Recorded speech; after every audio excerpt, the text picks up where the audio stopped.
Throwers are still one of the best troops in Clash of Clans, and one of their best armies features Mass Clone and Firemites. So let's break down this wild strategy so you can 3-star most bases consistently.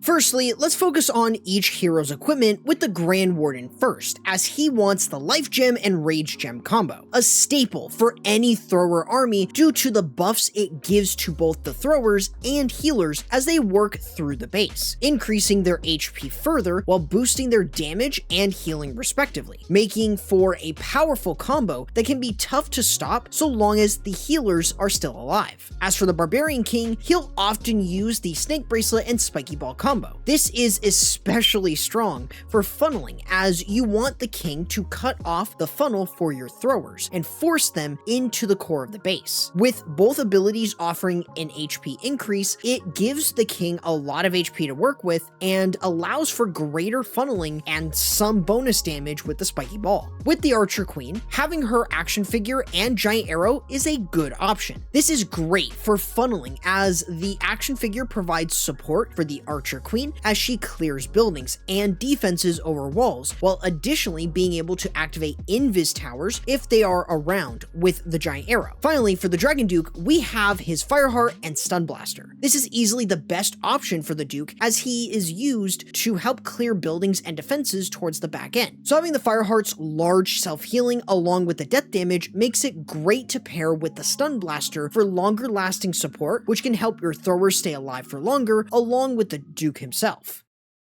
Now, to start this army, you need to use a Warden Walk with 4 to 5 furnaces, as you're using this to set up to clear a large area out of the base with the clone spells. Often your goal is to remove the defensive CC along with other defenses, such as the Revenge Tower, Monolith, Crafted Defense, etc. Within this walk though, you'll be able to set up funneling for your throwers while also keeping the Warden and Firemites alive as they enter the base. Once the Firemites have started to breach the base, this is when you want to slowly drop your clone spells, making sure to overlap each spell to make sure you have a chain of Firemites going into the core to burn it all down. Just be patient when using this portion, as a fast clone deployment can either cause you to not clone any Firemites or get minimal value during this portion, especially if you cannot remove the defensive CC.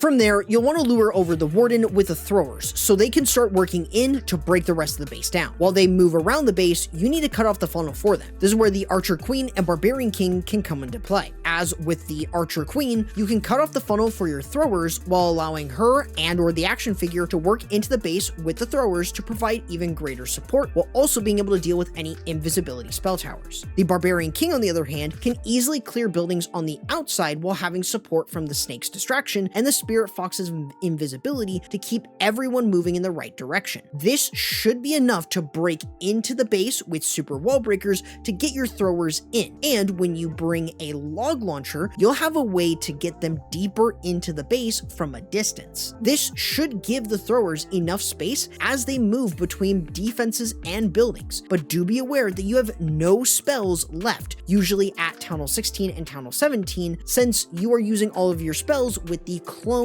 and the Firemites. You'll have to hope that the Warden doesn't take bad pathing at that point, as he can sometimes die because he chooses the closest path, which is into damage that he can't defend himself against. You do, however, have a totem spell that you can bring in the CC at Town Hall 18, as you can use this to get damage off the Grand Warden, but this is mainly designed for the Logger Guardian to prevent too much damage while also preventing the healers from being removed by said Logger Guardian. If all goes to plan, the throwers and the Warden can keep clearing the core buildings and defenses, while the Dragon Duke clears out the back end buildings, as he will always have his passive ability up, providing a large damage increase and attack speed to the Dragon Duke as he flies between defenses and buildings. Additionally, he can use the Stun Blaster to protect himself or others, as a large stun radius provides a lot of help on back end defenses and can assist in keeping more of your troops alive to 3-star the base.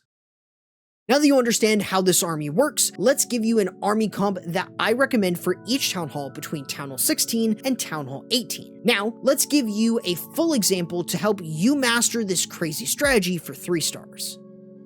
Now, for this attack, we're going to be starting off, obviously, with the Grand Warden at the top of the base. We are going in for the Crafted Defense, the Revenge Tower, and the CC with the Furnaces and the Clone Spells. So we just want to be very patient here. So we have all 5 of our Furnaces, the Grand Warden kind of walking and doing his own thing. So overall, all we want to make sure that we're doing is getting through the enemy heroes here. And obviously, this is going to take some time, but with the Firemites, they're able to do damage over time. That just constantly applies, so it makes it really easy. And obviously the Warden is also being targeted by the lava launcher, but it's not a big deal. This is where then we can slowly use our clone spells and chain them up to the CC. With that said, we'll be able to clone these Firemites up, and alongside a rage spell, we're able to do massive damage to everything around it, getting rid of plenty of defenses in a given area. This is going to establish enough of a funnel for us to actually send in our throwers to work in. Now, this is where we do want to cut off the funnel with the Archer Queen and the Barbarian King while the throwers are working themselves around. This is also why I recommend taking the log launcher. This is going to allow you to open the base up further without needing additional wall breakers or anything. It also provides some additional support in the form of the CC. So while the Barbarian King is kind of working his way around the base, we have the throwers to work in towards the core. Now, with the Logger Guardian, you do want something distracting it, like the Totem Spell or even the Barbarian King himself. So while the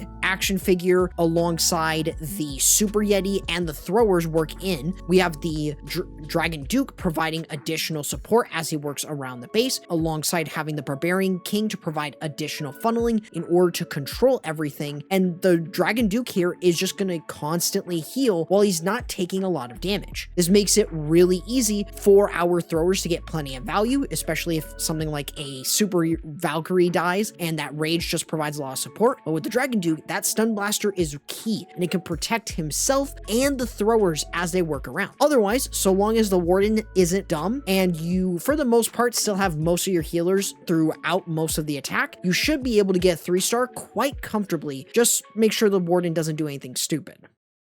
Throwers with mass clone and Firemites is surely an odd strategy, but with how well it works in clearing core threats while having a troop that is strong even without spells, it makes for a deadly combo that can be very tough to stop if you know what you're doing. If you want to check out which equipment to upgrade though, I recommend checking out this video right here, but YouTube says you might prefer this one instead.